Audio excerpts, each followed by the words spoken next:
PM Modi Tamil Nadu के कन्याकुमारी में Vivekananda rock पर ध्यान करें। इस वक्त अंतिम चरण के चुनाव चल रहे हैं। 58 सीटों पर अंतिम चुनाव होने हैं और यह चुनाव लगभग 30 जून से 1 जून के बीच तक चलेंगे, जिसमें वोटिंग होगी। और इसी कारण से पीएम मोदी अब 30 मई से लेकर 1 जून तक कन्याकुमारी के विवेकानंद रॉक पर जो है ध्यान करेंगे।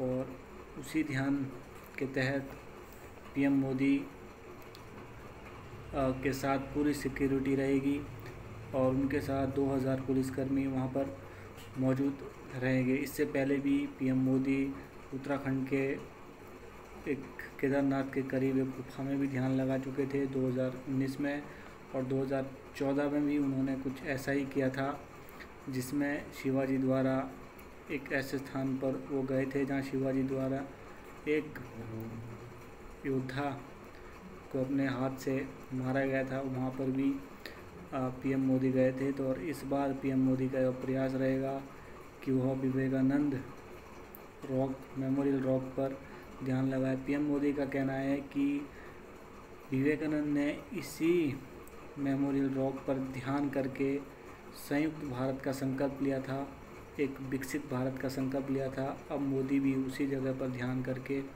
विकसित भारत का संकल्प लेंगे और यही कारण है कि पीएम मोदी अब उसी रॉक पर ध्यान लगाएंगे जहाँ कभी भी विवेकानंद ने ध्यान लगाया था। पीएम मोदी का कहना है कि विवेकानंद ने इसी जगह पर ध्यान लगाकर संयुक्त भारत का संकल्प लिया था और अब ये जगह उनके लिए काफ़ी महत्वपूर्ण है।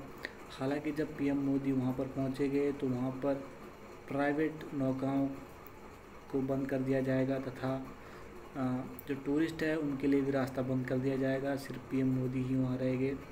पीएम मोदी 30 मई की शाम से 1 जून तक वहाँ पर ध्यान लगाएंगे, उस जगह पर रहेंगे और उनके साथ पूरी सिक्योरिटी फोर्स वहाँ पर मौजूद रहेगी जो पीएम मोदी के सुरक्षा का ध्यान रखेगी। और अंतिम चरण के चुनाव भी अभी बाकी है, 58 सीटों पर चुनाव बाकी है। तो ये भी महत्वपूर्ण नज़र से देखा जा रहा है कि इस बार 58 सीटों पर भी काफ़ी अच्छी तरह से चुनाव होने हैं।